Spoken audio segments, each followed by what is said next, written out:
kita lihat karakter penyebar virus corona kan tidak suka yang sukanya yang lembab-lembab ya. Iya Pak Dokter ya. Jadi itu. Tapi yang perlu kami sampaikan juga, kami sudah dipesan dari pimpinan Bu. Polisi dalam menghadapi situasi saat ini harus berada di tengah-tengah masyarakat. Pak Kapolda menyampaikan bahwa memang kita long distance himbauan dari pemerintah seperti itu.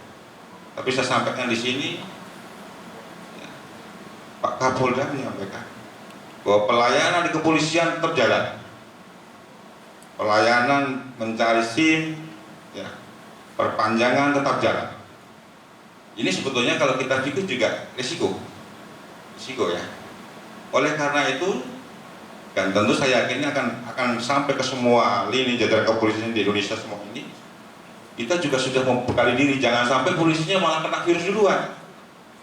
Iya, kami diharapkan di dalam kantor selalu situasi bersih, kemudian di kantor ada hand sanitizer, kemudian protap SOP, bawa masker. Walaupun belum bisa dilaksanakan secara 100%. Ya. Itu yang utama. Kami harus melindungi diri dulu karena kami akan tetap melakukan pelayanan kepada masyarakat. Itu preemptif. Kemudian preventifnya dalam rangka pencegahan. Pencegahan ini penyebaran virus ini. Kita juga melaksanakan patroli daerah rawan. Kemudian daerah rawan dan juga daerah tempat-tempat keramaian, tempat-tempat wisata, mungkin juga tempat akses transportasi. Dengan menyampaikan himbauan atau mungkin dari kami sendiri untuk memberikan contoh dengan melakukan penyemprotan desinfektan. Kami mendorong masyarakat, jangan hanya mengharap kami membuka, mendorong supaya masyarakat bisa bekerja sendiri. Kami sampaikan, bisa ini desinfektan ini bisa dilakukan dengan cara membuat sendiri, yaitu kalau tidak salah Pak Dokter, itu menggunakan cuci baju dapat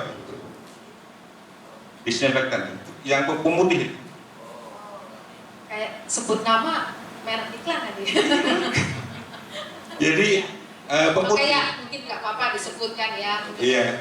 Baiklin itu termasuk. Baiklin. Iya, saya tanya juga, memang dari kalau kesehatan itu banyak dari baterai sama air, semprotkan sendiri. Dan penyemprotannya harus tepat. Karena sifat karakter penyebaran COVID ini kalau saya ikuti, ya, virusnya sifatnya tidak berterbangan, tetapi melalui tetesan air. Karena itu tempat-tempat pelayanan di kantor kami, ya, ke depan dan sudah dimulai, tetapi ke depan juga saya pastikan untuk bersih. Karena kita tidak tahu saling ini.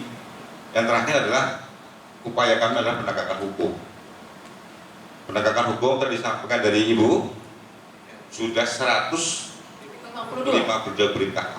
Pesan saya masyarakat untuk membuka situs-situs yang resmi. Sekarang banyak sekali beredar Facebook, Twitter, apalagi yang simpang siur kesana kemari. Hal ini berbahaya, memang menimbulkan suatu kepanikan. Masyarakatnya nantinya akan, kalau ditarik-tarik akan jadi panic buying atau berbondong-bondong membeli barang sehingga terjadi kelangkaan suatu barang, sembako dan alat strategis lainnya. Sekitar itu Bu kami ya untuk mensikapi penyebaran virus ini. Saya kira itu. Baik, terima kasih Pak Kompol Sihatmo yang sudah memberikan penjelasan secara terstruktur, sistematis, dan kayaknya juga sudah dilakukan secara masif kan begitu di wilayah Magelang. Menarik sebenarnya bahwa polisi jangan sampai kena duluan gitu ya. Tenaga medis apa lagi? Tenaga medis juga tidak boleh kena duluan. Tadi disampaikan penyemprotan disinfektan, kemudian menggunakan masker, menggunakan hand sanitizer. Persoalannya ini kadang-kadang mencari maskernya kita susah. Hand sanitizer juga diburu seperti halnya sembako. Bahkan apa ya tadi sempat disampaikan jangan sampai panic buying, itu disampaikan. Nah panic buying ini kan mereka membeli cukup banyak. Kadang-kadang ada uangnya nggak ada barangnya. Lebih parah lagi nggak ada uangnya juga, nggak ada barangnya juga. Nah ini lebih parah lagi. Maka bagaimana sebenarnya negara itu harus hadir untuk menyelesaikan urusan ini, apakah apa yang mungkin saat ini kita sudah sangat appreciate dengan negara untuk menetapkan KLB, kemudian menetapkan standar operating prosedurnya seperti apa, kemudian protokol WHO sudah disebar kepada seluruh masyarakat. Nah, kira-kira ini Pak Waluyo, saya mau ke Pak Waluyo nih. Negara ini misalnya kita mau pengen semprot disinfektan, itu gratis apa enggak? Kemudian bagaimana negara memfasilitasi itu? Atau bahkan bagaimana negara hadir untuk menyiapkan hand sanitizer, masker yang bisa kita beli dengan mudah? Atau apa yang mesti dilakukan oleh negara saat ini? Kami persilakan Pak Waluyo. Terima kasih Bu Suni. Assalamualaikum warahmatullahi wabarakatuh semuanya, viewer yang saya hormati. Diskusi pagi hari ini bicara konsep pertahanan nasional menghadapi COVID. Saya ingin menawarkan dulu apa sih sebenarnya menurut pandangan saya ketahanan nasional dalam rangka menghadapi COVID. Saya membuat konsep begini, kemampuan negara kita itu untuk memenuhi hak-hak warga negaranya, khususnya bidang kesehatan melalui pendayagunaan sumber daya bidang kesehatan yang ada melalui pelaksanaan fungsi-fungsi pemerintahan, yang itu kemudian tercermin dari tersedianya layanan kesehatan yang cukup, baik secara jumlah maupun kualitasnya, kemudian aman, terjangkau, dan berkelanjutan sehingga masyarakat, warga negara kita bisa hidup sehat, baik jasmani, rohani maupun sosialnya, sehingga nanti produktif. Nah, ketahanan ini tidak melulu kemudian menjadi tanggung jawab pemerintah. Memang betul, utamanya pemerintah melalui 5 fungsinya. Apa itu? Pemerintah punya fungsi pengaturan, fungsi pembangunan, fungsi pelayanan, fungsi pemberdayaan, dan fungsi pelindungan. Yang kesemuanya tidak akan bisa jalan tanpa melibatkan stakeholder terkait. Kita bicara misalnya begini, di fungsi pengaturan mestinya negara harus hadir dalam rangka sudah ada belum regulasi yang mengatur mengenai hal ini. Tadi sampaikan bahwa persoalan COVID-19 ini bukan sekedar bicara wabah, karena dalam teori epidemiologi itu kan bicara wabah, endemik, pandemik, dan epidemik dan sebagainya. Artinya perangkat kita itu yang ada tahun 1984 sudah ada penanggulangan wabah penyakit menular di Undang-Undang 4 tahun 1984. Kemudian ini ditindaklanjuti dengan PP nomor 40 tahun 1991. Judulnya sama. Artinya bagaimana kemudian negara melalui pemerintah daerah baik di provinsi, kabupaten, kota harus melakukan. Ini sudah ada. Dan juga kebijakan pemerintah pun sudah menerbitkan beberapa protokol untuk memudahkan menerjemahkan apa yang harus dilakukan. Artinya perangkat hukum kita sudah lakukan. Kemudian yang kedua persoalan pembangunan. Kita harus penyediaan baik sarana, fasilitas pelayanan kesehatan dan sebagainya harus memenuhi. Artinya ketika kita misalnya tadi sampaikan gimana sih caranya kita menguji lab kita harus tersedia. Kemudian juga soal pelayanan, Bapak dan Ibu sekalian, salah satu fungsi penting pemerintah itu melayani.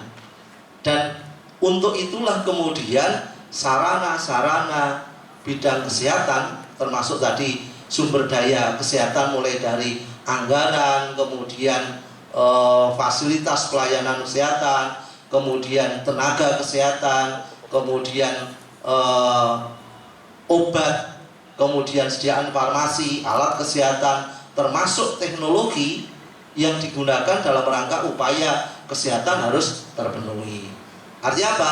Kalau kita ini diwujudkan maka nanti bisa akan tercapai. Kemudian fungsi yang lain Bapak dan Ibu sekalian, fungsi pemberdayaan. Negara memang bertanggung jawab untuk memberdayakan masyarakat sehingga dia itu kemudian tidak menjadikan panik, bingung, bahkan seakan-akan hidup itu tidak ada masa depannya.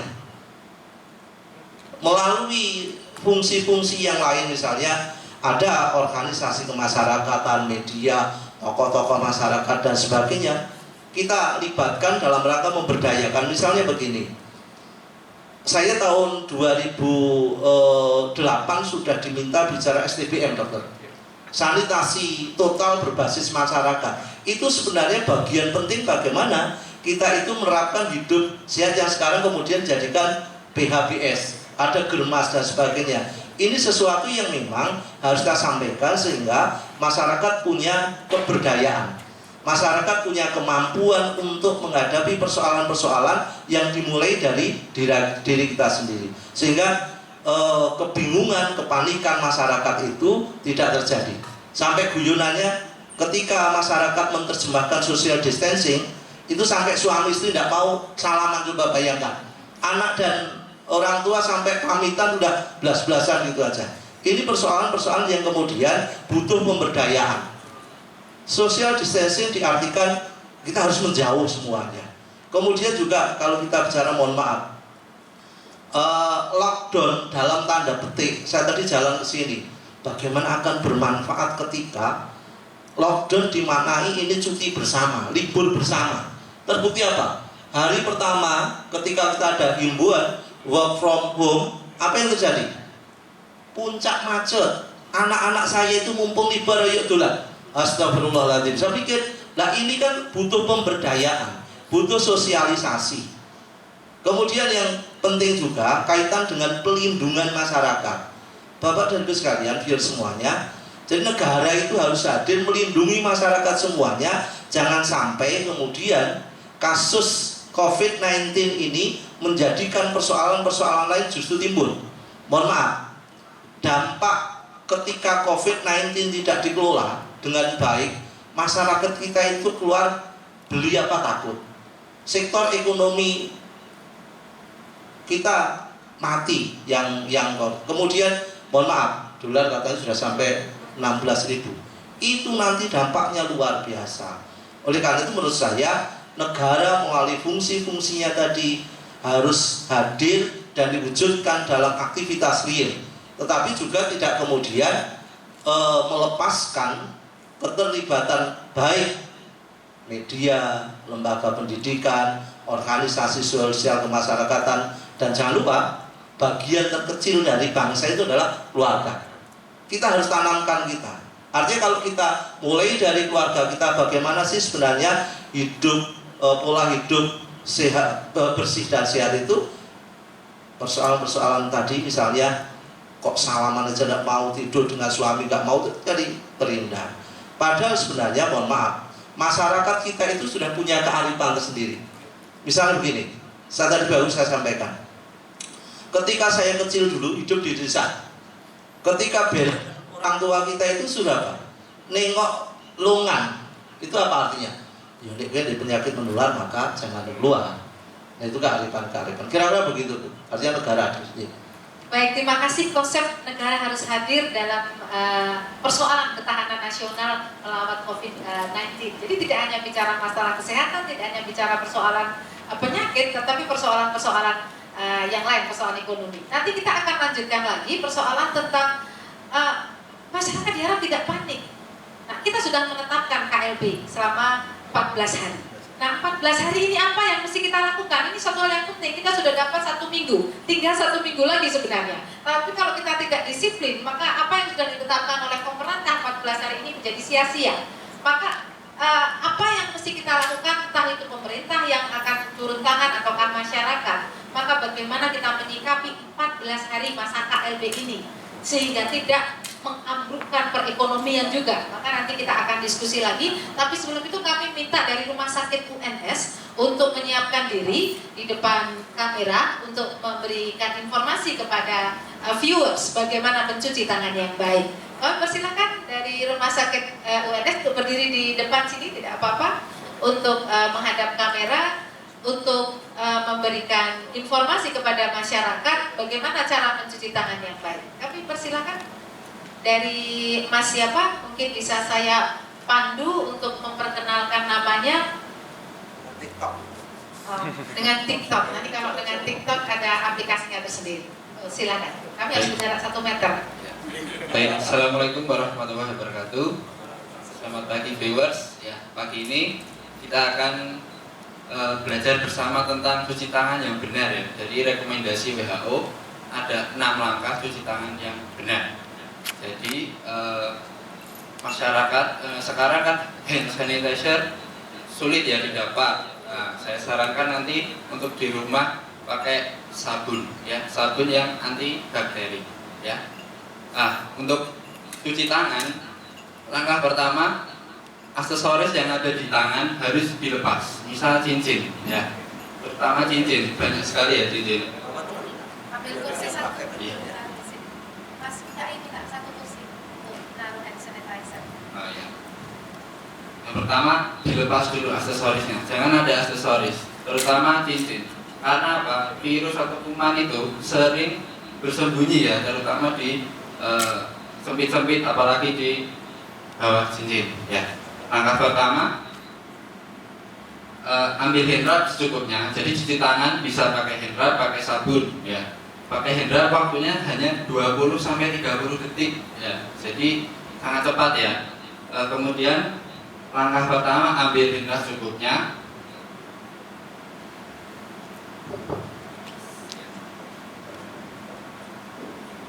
Nah, langkah pertama yaitu gosok telapak tangan berlawanan arah jarum jam.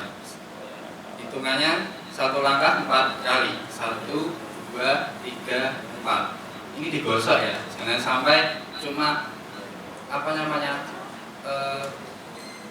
demek ya. Namanya cuma demek dan kumannya biar mati. Jadi digosok. Langkah selanjutnya membersihkan punggung tangan. Jadi seperti ini, naik turun ya. 1, 2, 3, 4 ya. Langkah selanjutnya secara bergantian punggungnya. 1, 2, 3, 4. Langkah ketiga membersihkan sela-sela jari ya. Jadi 1, 2, 3, 4 ya. Ini sela-sela. Langkah selanjutnya kaitkan tangan, kemudian setengah putaran membersihkan punggung jari. 1, 2, 3, 4. Langkah selanjutnya jempol ini dipegang, kemudian membersihkan punggung jempol bersama jempol. 1, 2, 3, 4 secara bergantian. 1, 2, 3, 4. Nah, langkah yang terakhir ini lebih mudah, yaitu membersihkan ujung jari. Jadi telapaknya seperti ini, dari kelingking ke jempol. 1, 2, 3, 4. 1, 2, 3, 4. Tangan bersih, bebas kuman, stop infeksi. Seperti itu ya. Jadi saya ulangi lagi untuk versi cepatnya ya. 1, 2, 3, 4. 1, 2, 3, 4. 1, 2, 3, 4. 1, 2, 3, 4. 1, 2, 3, 4. 1, 2, 3, 4. 1, 2, 3, 4. 1, 2, 3, 4. 1, 2, 3, 4 ya, tuntas 20 sampai 30 detik ya. Jadi seperti itu untuk cuci tangan dari WHO ada 6 langkah ya. Baik, terima kasih. Mas siapa? Mas Henry. Mas Henry. Iya. Oke, terima kasih Mas Henry dari Rumah Sakit UNS yang sudah memperagakan bagaimana cara mencuci tangan yang benar sesuai dengan ketentuan WHO. Kami persilakan untuk duduk kembali dan saya akan kembali kepada narasumber karena ini hal yang cukup penting sekali untuk disampaikan kepada masyarakat. Saya kembali lagi ke Dr. Aji. Tadi disampaikan ada layanan dari pemerintah selama 24 jam. Setiap orang yang merasa ada sesuatu yang tidak beres dengan dirinya untuk memeriksakan kepada layanan pemerintah untuk dites apakah dia tersuspek COVID-19. Nah, ini ada beberapa masalah. Masalah yang pertama, mungkin dia sudah merasa agak tidak nyaman, tapi mau memeriksakan takutnya nanti kalau ketahuan. Nah, ini ketahuan kalau nanti saya betul-betul tersuspek, kemudian mohon maaf akan terbuli atau mungkin nanti akan membuat panik di sekitar rumahnya. Ini sampai kemudian ada beberapa kasus di wilayah di kecamatan di Solo. Ini kemudian mereka tahunya kan kemudian sudah terlambat. Akhirnya sudah katakanlah akhirnya satu kecamatan itu istilahnya di lockdown kan begitu, tapi sudah terlambat. Jadi bagaimana untuk memberikan informasi kepada masyarakat bahwa kita tidak perlu takut untuk memeriksakan ke layanan yang sudah diberikan oleh pemerintah. Terima kasih. Mungkin saya tambahkan dulu di awal tadi kan saya sampaikan ada satu lagi faktor resikonya. Seperti tadi kita waktu mau ke tempat acara ini adalah dengan screening ya, screening suhu thermal dengan thermal gun. Itu kalau ternyata memang masih di bawah, ini ketentuan protokol bersama yang Kemenkes menyampaikan, kalau masih di bawah 37,5 derajat Celcius itu tidak ada faktor resiko ke arah ODP. Tapi kalau ternyata itu sudah di atas 37,5 bahkan 38 derajat Celcius dan ada riwayat atau riwayat sesak nafas atau pernah merasakan gejala seperti pneumonia sesak nafas itu, lah itulah yang harus punya tindakan untuk memeriksakan. Jangan lupa Bu Suni, saya sampaikan nanti ketahanan juga Pak Wal sudah sampaikan bahwa negara hadir, dan sebenarnya kalau negara hadir itu di sejak 2014 kita kan semuanya punya kartu jaminan kesehatan ini ya.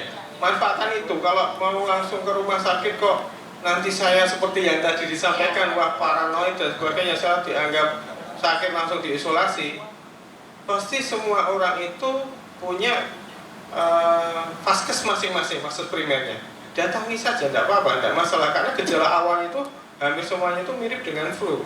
Sehingga nanti screening awal atau pemeriksaan awal di tempat dokter praktek, di klinik Pratama, dan atau yang plat merah di puskesmas, itulah nanti akhirnya yang dulunya itu mungkin didorong-dorongkan rujukan berjenjang itu dengan COVID-19 ini sebenarnya kita juga harus bisa belajar bahwasanya garda terdepan ya tadi sampaikan di awal, tetap semangat teman-teman medis, jangan terus kalau ada pasien yang memang arahnya suspek ke situ, kalau ke arah COVID kok kita malah tidak mau menanganinya, lah itu malah nantinya yang membuat awalnya itu kita maunya itu jangan sampai kasus ini menjadi puncak seperti yang terjadi di Italia, karena penanganan awalnya itu yang kurang tepat, sehingga saat semuanya sudah positif itu rumah sakit rujukannya tidak bisa memenuhi lagi. Kalau bisa dibuat landai, mohon izin ini karena saya juga masih belajar di ilmu kesehatan masyarakat Bu, di S3 UNS ya, S3 IKN UNS, itu diajari bahwasanya bagaimana pemenuhan tempat atau wahana kesehatan Fasiankes itu bisa diakses oleh masyarakat umum dengan tadi pemberdayaannya selain dari masyarakat sendiri, bahwasanya di fasilitas kesehatan primer itu kita kalau di kota Solo ini saya rasa cukup selama tadi loh ada gejala yang ada 3 ya, saya ulangi lagi mungkin masing-masing, tapi kemarin itu panik buyingnya itu ke arahnya juga ke thermal gun itu ya, termometernya itu dicari susah, yang awalnya hanya aduh dan faktor ekonomi harganya meningkat semua, sehingga di sini kesulitan untuk mendeteksi, men-screening itu pun jadi permasalahan baru di sini. Tadi saya kembali ke pertanyaan tadi, jangan sampai tetap nanti semua tenaga medis itu tidak hanya mengobati, kita tetap promotif dan preventifnya, mempromosikan kesehatan. Gejala awal segera datangi vaskes terdekat, karena nanti pun di fasilitas kesehatan yang ada di wilayah primer itu juga menerapkan ya, yang dulunya mungkin tadi saya sampaikan ke Pak Wal juga lebih aware sekarang untuk budaya cuci tangan seperti yang disampaikan Mas dari Suenes tadi ya, bahwasanya kita pencegahan infeksi itu dimulai dari diri kita sendiri juga. Baik, terima kasih. Jadi intinya masyarakat tidak perlu takut ya, Iya. tidak perlu takut bahwa nanti jangan-jangan kalau saya periksa malah konangan dan itu malah ketahuan. Nah, ini kan biasanya kan seperti itu. Kemudian pura-pura nggak tahu aja. Iya, kalau berkaitan dengan konangan dan sebagainya itu, kita ada protokol yang namanya kerahasiaan medis pasien. Di sini diatur bahwasanya untuk nanti, dan ini juga 2 positif itu pun kan tetap ada di satu informasi saja, tidak dari semua orang mempunyai wewenang atau berhak untuk menyampaikan identitas pasien ke publik, seperti itu Bu. Ya, tapi kalau pasiennya sendiri yang kemudian menyampaikan, kan ada satu pernah kita mendengar ya, begitu kita periksa, kemudian loh saya ini kok ternyata suspek, tapi kok nggak disuruh ke rumah sakit, malah suruh pulang untuk mengisolasi diri sendiri. Nah ini apakah memang hal seperti itu dimungkinkan atau dibolehkan begitu? Kalau dari pasiennya sendiri yang mau menyampaikan ke publik, ini memang namanya pembukaan rahasia medisnya sendiri, sehingga kalau memang maunya seperti itu, mestinya ada tindakan ya di sini di hukum kesehatan nanti. Kalau tadi sampaikan juga ada hukum kesehatan masyarakat, ini hukum kesehatan personal, bahwa yang bersangkutan itu mau memberikan informasinya kepada khalayak itu tidak bermasalah juga, sampai itu harus tetap koordinasi dari rumah sakit yang memeriksanya, Bu. Baik. Jadi ini karena persoalannya bukan masalah penyakit personal, tapi masalahnya sudah wabah. Jadi sehingga ini nanti soalnya kaitannya dengan ketahanan nasional kita. Ya. Jadi ketahanan nasional kita. Saya akan kembali ke Pak Warmin lagi nih. Pak Warmin, ini pemerintah katanya kan sudah berhasil menyatakan bahwa kita ini nggak panik kan katanya, nggak panik. Akhirnya menganggap ini biasa-biasa saja. Jadi sempat tadi Bu Niken juga cerita. Ini kaitannya dengan ekonomi ini.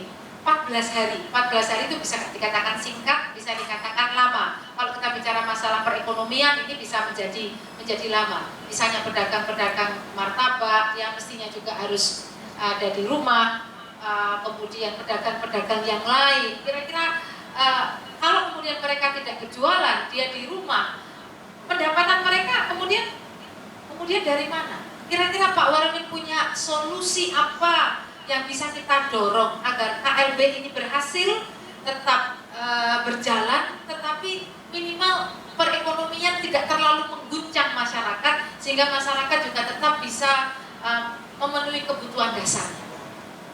Ya, yang pertama kita mendorong karena dari awal kita bicara tentang kegotong royongan dan solidaritas kita sebagai bangsa ya. Kita mendorong melalui forum ini agar kawan-kawan kita yang saat ini masih menyimpan dalam konteks menimbun seperti hand sanitizer, kemudian masker, tolong ini saatnya agar ini atas nama kemanusiaan jangan, itu harus dihentikan karena kita menduga masih ada yang seperti itu yang pertama. Yang kedua, para pelaku pasar juga jangan memanfaatkan situasi ini atas nama permintaan yang tinggi sehingga dan barang yang terbatas akhirnya harganya dinaikkan semaunya dan sebagainya. Saya kira ini juga demi kemaslahatan kita sebagai bangsa, menurut saya ini harus dilakukan. Yang ketiga, kalau tadi dari sisi informasi sudah disampaikan, jaring pengaman tentang pemerintah sudah membuat beberapa platform dan itu menurut saya bagus. Tapi menurut saya pemerintah juga harus mulai memikirkan langkah-langkah untuk menyelamatkan masyarakat, terutama yang kelompok informal atau non formal. Yang informal yang hari ini dapat duit hari ini untuk makan, yang hari ini menunggu di pinggir jalan jualan atau ngiter di komplek-komplek, dan ibu-ibu rumah tangga melarang anak-anaknya untuk jajan dan sebagainya. Ini yang paling terpukul. Bapak-bapak pengemudi becak di depan hotel yang masih setia menunggu penumpang juga kesulitan mencari makan. Saya kira ini persoalan yang harus kita selesaikan juga. Dan ini pekerja-pekerja seperti ini tidak sedikit di masyarakat kita. Apa yang harus kita lakukan? Saya kira bukan hanya negara memang harus hadir dalam hal ini, tapi solidaritas kita harus dimunculkan. Kami melihat ketika kami memberitakan tentang supel tas yang banyak menggantung peluit, istilahnya kalau istilah jurnalisnya begitu ya. Itu kemudian banyak pembaca kami yang kemudian urunan untuk memberikan ke supel tas karena menganggur di pinggir jalan, karena yang lewat nggak perlu diatur sudah sedikit. Kemudian banyak juga komunitas-komunitas tertentu, baik hari ini kami memberitakan mulai dari konglomerat, kemudian YouTuber dan sebagainya yang sudah mengimbau orang untuk peduli masyarakat di sekitarnya. Saya kira melalui forum ini saya juga memohon kepada organisasi-organisasi pengelola zakat ya. Dalam hal ini yang nasional saja Basnas ya. Badan Amal Zakat Nasional itu uang yang idle, saya kira inilah saatnya, sudah 1 minggu, inilah saatnya untuk diberikan kepada kelompok-kelompok informal melalui pendataan yang jelas. Jangan juga orang yang bukan pekerja informal kemudian ikut belum pakai tangan lah, kira-kira begitu. Jadi ini menurut saya harus segera dilakukan. Kita belajar dari misalnya Masjid Jogokarian di Jogja, satu masjid di Lamongan juga melakukan pendekatan yang sama, bahwa dana dari umat jangan biarkan ngendon di brankas gitu loh, harus segera dibagikan kepada masyarakat. Saya kira ini harus kita lakukan. Nah, kalau model seperti ini berjalan 1 bulan, apa yang akan terjadi? Kepanikan saya kira akan muncul, bukan kepanikan karena sakit, tapi kepanikan karena nggak ada yang bisa dimakan. Coba ini yang harus kita pikirkan juga. Negara harus hadir di sana, dan ibu-ibu rumah tangga, ibu-ibu komunitas, arisan, pengajian, masjid, gereja harus turun tangan untuk ini. Inilah solidaritas.